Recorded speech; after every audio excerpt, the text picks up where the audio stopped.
man? What up? What up? It's your boy Randy Stress. You guys are here for another episode of the Stress-Free Zone.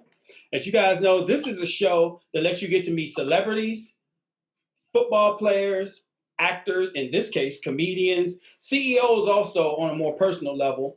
Today, I have a special guest on here, that boy Q.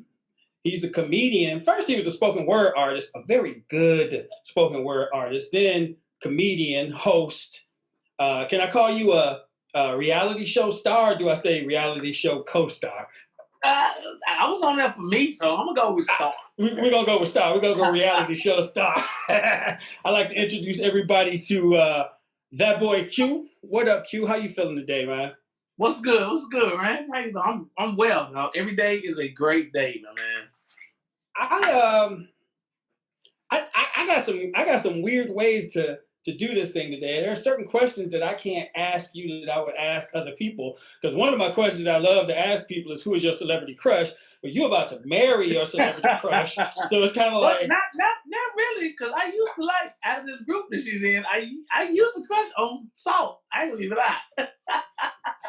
Hey, so, I'm good, though. Oh, okay. As long as she don't punch me in the eye for that coming out here, I'm gonna be all right. I'm gonna have to see her, and I don't want her trying to see me. Right. So we got the awkward question out the way first. So we're gonna jump to my normal question I kick off with, and I love to ask people, what do you want people to know about you? What I want them to know about me? Yes, sir. I need folks to know that I am generally a good guy. I believe in, iron sharpens iron. I hope I'm somewhere to where I'm making someone sharp, and someone that's close to me in my life is making me sharp in all aspects. I was saying that with my background growing up the way I did, poor, or didn't know it, but I was poor, so I believe in giving. So I believe in that quote in the Bible says, to whom much is given, much is required. And I believe in sowing seeds. So it's always harvest time over here because of the way I give. So I think people should know that I'm that type of person, man. I'm a giving brother. Okay, that's good. You church folk keep throwing all these little things out here, knowing I'm a heathen. Got my brain thinking like, oh yeah, I heard that before. I really do genuinely love to hear what people are all about, helping each other, because far too often people think I got to pull you down in order for me to climb up, and they don't realize there's so much room up there at the top. There's so much room because everybody doesn't have the skill set to stand up there. So the few people that do have the skill set to stand up there work together so you can both stand up there and look down. Well, they say it's lonely. They say it's lonely at the top, and that's kind of true. Because but it's not because folks are up there and they pushing folks off. It's just that some folks probably don't like to do the work. It takes a lot of work to get to the top too. So like-minded individuals up at the top worked hard to get there. So. But I agree. That's the realest statement right there. A lot of work to get to the top. I mean, about a lot of work, man. You started off spoken word artist, used to host a lot of events, and you were in a couple of those. What do you guys call them? What kind of battles are they when you go against other states and stuff like that? Slams. To my on the poetry side? The poetry slams. Yeah. I remember the first time I came down to Texas and I saw you do your first slam. And I was like, my mom was like, hold on. Is this the same brother? This man just, what? You know what? And I don't even know, I know how I got into it, but it was never like something I was aiming for, to be a slam poet. I kind of got into it after acting school and fell in love with it. It was like, and it was. And what I loved about it was just the immediate reaction that you would get while doing it. And it was a competition. I'm very competitive. So that kind of got me into it. But yeah, slam poetry was in the beginning, right after acting school, I was into that for a good 10 years strong. Just slam circuit, yeah. See, that's a dope thing to know, because me, I mean, I've been writing for years, and the one thing everyone who knows me knows that I am man, I'm not comfortable reading my poetry in front of people. But man, I sit here watching you, and I'm just like, I used to be like, man, I got to learn how to do this because no, I realized nobody can express your words the way that you do. I told you that. I told you that. I said, man, Oh you get yeah, I know like you. You've given me some good advice. You're one of the reasons that I actually started reading my poetry on YouTube just so that people could hear it. I did it twice in front of people, which was unnerving. But it's hard for me to memorize stuff because my stuff I call true to life because it's how I'm feeling. And once I get them feelings out, it's hard to put it back in to memorize the poem. That's what that. my hardship is. But seeing you know, go up there, do your thing, all the Candy and all of them used to get out there, and I'm just like, man, these cats are killing it. And then I leave for a minute and I'm doing my thing, and I come back, you're doing comedy. What the what? And I'm like, and you funny. And I'm like, where'd the comedy come from? So where'd that kick in at? Dude, you've been knowing me damn near my whole life, so I never was. If anybody, it would have been Man, right? Who probably still get on stage at the time and do his thing. You know what I'm saying? But I don't know. If I never. Another thing I never pursued, or nothing I was looking forward to, was becoming a comedian. Like me, a comedian. I never. But how I got into it was with poetry. So when I would do slam poetry, and what I was good at was always having funny anecdotes in my poems. Whether, you know what I'm saying? And when I did it, it was a different, like you'll get the ooh, the ah with the poetry, you do a nice line or say something deep. Folks like, yeah, snapping their fingers. But when you say something silly, it's more of a verbal expression. They started laughing. And they laughing with me. So I'm like, oh, I like that. So I would make sure it would be it could be a deep poem, but then there'd be a beat in there where it'd have a little joke in there. And I love doing that. And that was like my first experience in trying to purposely write something funny. And that birthed me asking the host at the time, which was 2 radio personalities. I said, hey man, I want to go last tonight, but I want to do some comedy. And they was like, all right, Q, do what you do. And they gave me like 5 minutes to do, poems was 3 minutes, but they gave me 5 minutes to do comedy. And I did that. And I was like, oh, I like this a lot better than that. So let's expound on trying to write some comedy, man. And you're the creator of We Got Next, the comedy series. Yeah. And that's my I was going to ask you, how did you, what made you decide that this is something that you want to do? Because, I mean, some of the brothers you had on it don't make no sense how funny some of these cats are. And I've almost spit up drinks laughing. Who helped you create it? What was your motivation behind it? I created it on my own. It came to me like a lot of my good ideas. It came to me in like a dream or just like a meditative thought. I'd just be sitting up like, damn, I need to. And then what I tell myself is that God just dropped something on me. That's all I need to expound on that. So that it just kind of came to me. But what motivated me to do it was that I couldn't get like, okay, so I was a poet. Then the poetry, I would start doing comedy. And just locally, a lot of comics, in hindsight, I agreed with them. But at first I was mad they wouldn't let me on their stages. And then when they did let me on their stages, they'd be like, all right, come to the stage as the poet Q. I'm like, no, nigga, I'm a comic tonight. You know what I'm saying? I can wear 2 hats, but they would like, no, we ain't gonna call you no comic till you earn yourself to be a comic. In hindsight, that's how I take it now. Because I just jumped out. But this is the thing. I was a popular poet. I was I was through still parties here and there. So I was a popular guy. And so if I did a comedy or tell somebody I was doing comedy, I had people coming. So I was thinking my chest like, yeah, I'm a comedian. I got 10, 20 people here to come see me do comedy. So yeah, I'm a comic, but they didn't let me do that. But the motivation was I couldn't get on the stages. The improvs wasn't booking me. The hyenas down here wasn't booking me. It wasn't letting me get on the stage. So I was like, you know what, I'm gonna create my own stage. And God dropped that in me and my spirit, and I did it. And we've been going, this has been 9 years, 9 years in August, July, made 9 years. If that is not something to let people know, don't let anybody stop your flow. Don't let anybody tell you what you are, where you can go, where you need to be. If it's in you, man, find your own way. I tell people all the time, I've never walked down the path. I walk through the grass. I'm sorry. That's me. I'm gonna make my own way. I'm going to climb that tree over that mountain, swim through that water. I'm going to jump them rocks and kick them snakes. But I'm going to get to where I need to get to. Damn right. And it's so much motivation. And I always think this way, but it's so much motivation in when they tell me no. When you tell me no, I'm like, no, but you don't want this greatness? Okay, let me show you.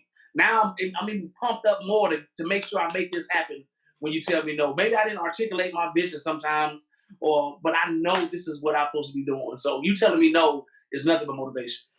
See, that must be a Chicago thing, because I've had no's, and the harder people say no, the harder I'm like, okay. You're going to look up and be like, man, I could have.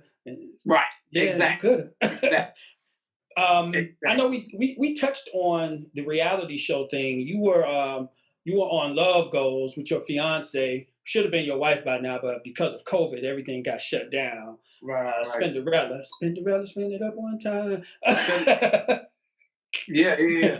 That's copywritten though. Don't tell I said that. So what was it like being on Love Goals? What motivated you to get on and basically open yourself up to the world? Dude, it took some coaxing, I guess was the word I'm looking for. Because I remember us driving down the highway and the producer, they had reached out to us and they were trying to get us on. We was like, well, we don't really, we don't know. And so they was trying to, encourage us to be on it. So we just sat there and asked them, like, yo, is it going to be some mess? Is this some love and hip hop stuff? Because there's something we don't need, we don't want. I hate them shows. She loves them, by the way, but, most women like this shit. But like, I was like, yo, is it going to be messy?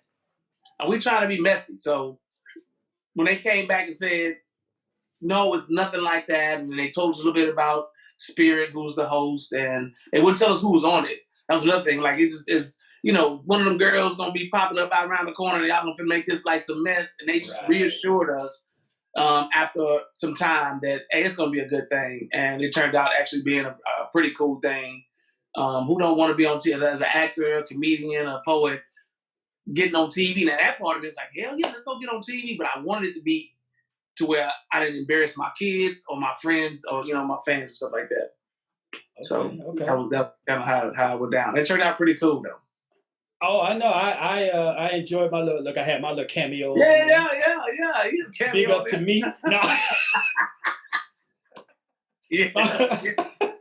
No, my favorite part though, outside of the love lessons, how to talk to each other and those kind of things that you guys learn, the poetry part, when they had you guys come up and do poetry, it was the weirdest thing for me because you've been a spoken word artist for a while at this point. You've been right. I hadn't practiced it consistently for years though. I was gonna say, but for the first time, I saw a little bit of nervousness when you grabbed that microphone. I was like, I ain't never seen him nervous, man. He wanted to get up there and just hella nervous. So when they gave us that assignment, I was like, oh hell yeah, I got this. I'm gonna kill this. So they gave us literally a couple of hours to write a poem. And I was walking around this. I probably went to 6 different spots in this house trying to write a poem. And I couldn't write nothing for the first couple of hours. That poem came out probably in the last 45 minutes before we had to turn it in. Oh. So I was like, yo, you got this. What's going on? But I couldn't get it out. But it finally came to me to kind of, write it out. And what I got done was what they showed on TV. So I'm not too mad. I thought it was dope. And for people who have not seen Love Goals, you need to go back, check that out, and you'll see the poetry part that I'm talking about. You'll see me in the background. You ain't gonna see me much. I'm like this. But I'm back there. I'm back there now. But I'm back there. I'm back there. But you need to check that out. Some of the poetry, the people who are on the show, they let some they let some out there. You guys need to check that out. But that's another day. That's another show. So we're gonna step off that. So If you could have a conversation with anyone, famous or not, who would it be and what would it be about? Man, that's a good question. I think it's a couple people I would pick, but if I could right now, I'd probably say my mom's. And the reason why, my mom passed about, I was 15, so probably about 16 years ago. Thanks for that long. So she passed about 16 years ago to cervical cancer. And it's because she never told us she had cancer. So my mom was sick, but she was just such a little feisty, stubborn little lady, and didn't tell us. And like when she finally told us, she was in the hospital. She was had to go to the hospital because something got bad. And like I remember me and my grandmother went to the store. I think her phone fell in some water or something, and so we went to go replace her phone. Like that next day, she was in the hospital, and then before we got back, she passed away. So I would love to just maybe get some more conversation. You know, when you lose someone, it's a lot of the woulda, shoulda, coulda, and just if I could have got some more time, had I known she was going through that, which I think she tried to protect us by not having us worry about her dealing with, and I think she dealt with it for maybe a couple years, and it just progressed. So I would love to just sit up and talk with her. I think that's where I get my comedy from anyway. We should sit up and watch Everybody Loves Raymond. And so that dry comedy is what I think I get my comedy sense from. So just sitting up talking with her crazy bug would be dope. Oh, okay. No, I get that. That was dope because your mom was cool as hell, and I could see her trying to protect you guys because she always protects you guys. Yeah. And then she never met my son, so that would have been dope too. So yeah. Okay. So I'm gonna go to some, since we already got some open stuff, and we didn't already went into a crush that wasn't Marion. Right. We're gonna ask you, do you have any past relationships regrets? Shit, yes. We trying to grow. So I'll answer the question too. So I'm gonna be right there with you. Yes, man. I dealt with this after my divorce. I was married for 6 years. My son's mom. And after my divorce, you get out there, you single, doing your thing. And I ran into this chick, man, and we kicked it. Of course, it's good at first. End up, I was just dating. I never told her we gonna be together forever, nothing like that. End up splitting, and the chick comes back and says she was pregnant. And I'm like, you can't be pregnant because we didn't get down like that. But for 9 months, this chick was dragging my name through the mud, like putting up, and then the baby came. Cause I was like, yo, if that's mine, we're gonna have to take a paternity test. When it come out, so we'll cross that road when we get there. Man, the baby came out. She started putting my picture up next to the baby picture, and posting it on social media. So he's a deadbeat. I'm like, I was so stressed out. I think I lost about 20 pounds. Come to find out, the baby wasn't mine, and that was so relieving because I'll never forget. We went to go take the paternity test, and the lady calls us in the office. And she puts a piece of paper in front of me and a piece of paper in front of her. And I'm reading. I ain't never read a paternity test. I take care of my children. I ain't never had this problem. I'm like, what? I said, man, what does this mean? And then it said 99.9. You're done. I'm like, and I had the baby. I'm like coming to grips. Like this might be my child. So the baby all three was there. And I'm holding the baby. I done rocked the baby to sleep, waiting on the results. And we're sitting in there and I got the baby. I was like, excuse me. I gave her the baby and walked out. So they hit you with a 99.9% not you? Not the father, nigga. I was on more. So that 0.1 just mean it was a black man. Shit. His name was Quenton. I don't know. It wasn't me. Oh. Yeah, that chick stressed me the hell out, dude. Okay. And I wrote a poem about it. I wish I wasn't on my phone because I could find it. But yeah, I wrote a poem about it. A badass poem. Yeah. Like in the parking lot. Like I drove down the street. I think I was in some fast food restaurant parking lot. I think I cried. And I wrote a poem. Yeah, I would have cried from the release from that, boy. And I can imagine that poem. We're gonna have to circle back on that poem at some point. Yeah. I'm gonna hit you up later on, like, yo, man, you gotta let me hear that poem. So I got so I'm gonna jump off of that one. I'm gonna go to something else. So what's your weirdest fear? I'm really not scared of nothing, but I would hate to go to jail for a long time. Like I'm just not built for it. I would hate to go to prison. I pray about it all the time. Just maybe some silly mistake or something like that. But I would hate to go to jail for a long time, dude. For real. The reality is you shouldn't be built for jail. I always laugh when people go, I'm built for jail. I'm like, You built for no women, nothing but dudes, and fighting all the time. My God. Oh, okay. Well, shoot, I get into it bad with people I know who keep going to jail. I'm like, you keep going to jail. You sure ain't something you want to tell us? Right. You like it? You lock me up where I can't get with women more than once. I'm gonna be good. I'm gonna be the perfect straight angel. in there, right? Straight in there. Come back a pastor. Who got all the women's? Oh. I'll be a cousin pastor. Man. I ain't a church boy, but I'll be in church after that. Like, all right, Lord, you trying to tell me something? I got a homeboy keep going back right now. I'm like, fam, what is up? Hey, you know how we grew up, man. Well, we grew up, some of the guys, you just sit there. Most of them got it together, but there's like that 2 or 3 that you just like, for real, man, we all got it together except you 3? Like, right. We all went through the same stuff, right? So, before I forget, we never really got into this, and even in our real life, we never got into this. You and Spin are getting married. Mm-hmm. For the guys like me who just regular Joes, how the hell did the regular Joe get the well known? Because there's a lady I wouldn't mind meeting. You know what I mean? I want to get a little advice. Look, I'm single. Let me give me some advice. How did this happen? Man, dog, I don't know if it's that that Chicago swag or something. I don't know how. I'm just a regular guy, baby. No, actually, man, dude, it's crazy. I don't know if I've told you the story how we met, but I reached out to her via Twitter. I found out she was a Leo. I was coming up with I have an annual big Leo all white comedy show every year, and I found out she was in Dallas and she was a Leo. I'm like, yo, I think I was following already. And I've never tweeted to this day, tweeted at a celebrity to try to, talk to them. So I tweeted, I said, hey, I found out you're Leo. I'm a Leo too. I got a birthday coming up. Would you mind DJing my comedy show? And she hit me, she's like, go in the DMs and we'll talk. So I'm in the DMs and I'm like, yo, my budget is normally I only do $200 because I do a regular comedy show for my DJs, but I said, I'm going all out.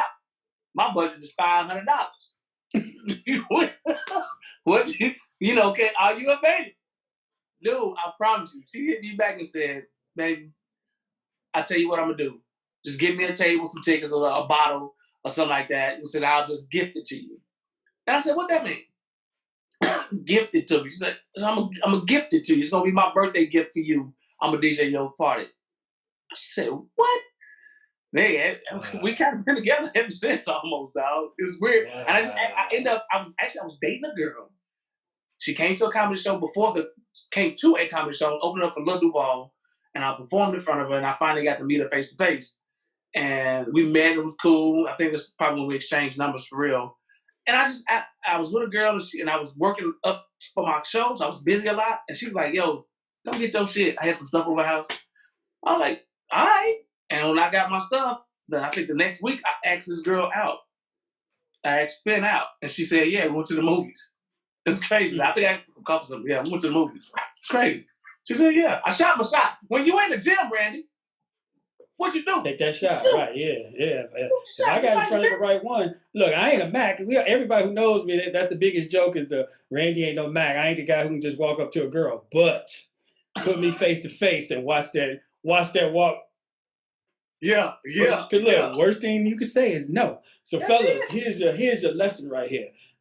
In everything in life, it doesn't matter if it's a relationship, it doesn't matter if it's business. A no can't kill you. If you don't go for it, go for it. Because at the end of the day, you can walk away from no. You could be like, well, it wasn't meant to be. Obviously yours was because it went from that let you know she's a sweet girl because you got the gift, and then you guys talked, and then you guys went out, and now here you guys are. I consider her your wife because you guys were supposed to have been married already, but COVID right on the wedding thing. So I always say your wife, and I know people are like, you guys have didn't you say you guys had another show or something that you guys we did. The first show that we did was on BET. It was called Ladies Night. That's when she was out in Vegas for 6 months. So that came before Love Goes. And I really can't speak on it too much, but I think she's working on a pilot for another show. So they're working on a pilot, and it may be something that, I'll get incorporated in later on. But right now, the pilot is about her and her friends. and it just may lead up. And this is with the OWN network as well. That's about all I can say. But hopefully they get it together and it pops off when the world opens up in 2021. I know at one point I was going to have both of you guys on the show together, but I'm kind of glad I got to do this by yourself because I get to ask some of those weird questions without making it uncomfortable. So, so I get these out of the way. So next time I could be like, I can do my good guy questions. I can be like, so right there. I don't want to forget about because you do your comedy thing and you got we got Next comedy series. And tell me how the Rat Pack comedy group was formed. Rat Packs, man. That's what my guy D. Ellis. That's his baby. So like We Got Next is my baby. The Rat Packs of comedy is his baby. And this is something D been talking about probably a good 5 or 6 years. He's like, "Q, man, I got this idea. It's gonna be called Rat Packs. I'm gonna get some funding. We're gonna, woo. I'm like, all right, D, whatever you're ready, And D took me to Coleman, Texas when I first started comedy 15 years ago to open up. I had 5 minutes of material and to open up for everybody he brought down there. So he actually kind of, instilled We Got Next in me because I watched this man produce shows for a whole year. So the Rat Pack is me, my boy Shed G, Terry Grossman, and D. Ellis. It's 4 of us. And his concept is, man, every show we got to have on suits or we dressed up to the T. And we incorporate a lot of music in our show on the back end. So we all do our sets. And then D hosts, I open, Shed features, Terry Grossman right now anyway, closes out. And at the end of the night, we all think we know music. So we all get up there with a couple songs and whoever get the best response from the audience gives, call ourselves getting the W but it's like old school music. We all love old 90s R&B. So it's real, a real interactive show, man. We got picked up. Michael Blackson's manager has helped us get into Funny Bones and improvs across the country. So we've done about 9 shows last year. We're just getting picked up until, of course, March. And now we got our first show back, 2021. We got the Colleen, it's Twice as Funny Comedy Lounge in Colleen, Texas. Okay, now we grew up together. We've been knowing each other our whole life, so we all know how Randy is. Randy likes to cause trouble, so I'm going to put you on the spot. Oh shit! We've been talking about your poetry. Hit us with one. Hit us with a little short spoken word. Give a little bit of spoken word. Come on, bro. Get this out. Let's see. I had a singer come on here and pull out his guitar and start singing. And I haven't done it in a while, so whenever I stop, that means I can't remember no more. Here we go. And it might be very quick. It might be a haiku, motherfucker. A haiku is good. I can't do haiku. That's one thing I never could really get good at. Oh, I can teach you that. I got a bunch of haikus. That's what I do. Shit, I could never get down with it. I couldn't get it. I don't know, maybe it's too much math. All right. Look, don't be trying to stall. Give me that poem. Right. If I couldn't write these lines, I would mentally manipulate this microphone to the point that the feds would be accusing me of cloning. I use my powers to promote poetry and put it on a pedestal one step lower than coochie. Then fellas will have to go back to being poetic to pursue the punani. Instead of mimicking the beatdown, chanting, "Whoop that chick, whoop that chick, whoop that chick," and receive a Grammy. Watered down lyrics, disrespecting our women so much they start to disrespect themselves. "Bitch, I can't believe you wore them shoes I like. Oh, I can't stand you, hoe." Which makes it seem all right for those outside our circle to use these words. Lord forbid that you get a call from the school because little Boom Shika done cussed out her teacher, and you being the concerned parent that you are promptly go to school and ask, "Well, what the fuck y'all say to her?" You see, this is the demise of an art form that was so positive not long ago. Nowadays, you got you riding around in your car, and that's all I forgot. Damn. Oh man, look. I was stuck. I was like, okay. Look. So now I have had someone come on here and sing. Brother pulled out his guitar and got the thick. Yeah, it was good. Now I got someone doing the poetry thing. Right. Look, that's all I had. That's all I had. At least I said, let me get a poem instead of saying hit some comedy, because now that's a whole joke. See, my buddies do it on Zoom. I have yet to do a comedy show on Zoom. Because I still like the intimacy of a comedy club or a venue where the crowd is right there in front of you. But my man Shed on the right, he keeps telling me, he's like, "Q, you could do a Zoom show, man. You can get this money. You can do a Zoom show." I'm like, all right, man, I might try, but I'm still old school. I'm still, holding on to it. We're gonna open this world up and be able to tell jokes in front of a crowd, which we're kind of doing down here in Texas now. Yeah. So. Texas and Florida and Georgia. Yeah, y'all kind of letting people go out here in Cali and Chicago. They shutting it down. But right, it's crazy how that works. People doing what they want to do. It seems like it would be so much harder to do comedy on Zoom because, like, even me hosting this, it's a lot harder for me because you know how I am. I'm energetic. I'm moving. I like to mess with people. You gotta sit still. Yeah, still is hard. So I couldn't imagine doing this and doing comedy because unless you got a cameraman that can follow you around, I just don't get it. But it worked for some people, and I ain't gonna be mad. It does. I don't knock it. So we got some good stuff going, and I'm getting low on time. So I'm gonna ask you if you could pick a song to be your theme song, what would it be? Man, I think his name is Jedediah, and he got a song called "I'm the Man." That song go hard. I don't know it to sing it, but I just know in the hook it go, "I'm the man, I'm the man, I'm the man." I just like that song. I'm like, hell, you make me feel like if I was just to walk in the room, that shit should be playing behind me. Nice little low tone, so you still talk over like a little speakeasy. Oh, okay. Because it's just a little encouragement, man. My motto, my bio on social media is, "You will not outwork me. You will not outwork me." So I just feel when I'm in that zone, can't nobody touch me, man. I'm about to try to become a bad man. Okay, I'm liking that. And we got 2 minutes left, but I want to know, what is your most useless talent? My most useless talent. What is useless? Man, I don't think I try to put all these things where I'm a master of a lot. I mean, a apprentice to a lot of shit, man. I hang TVs.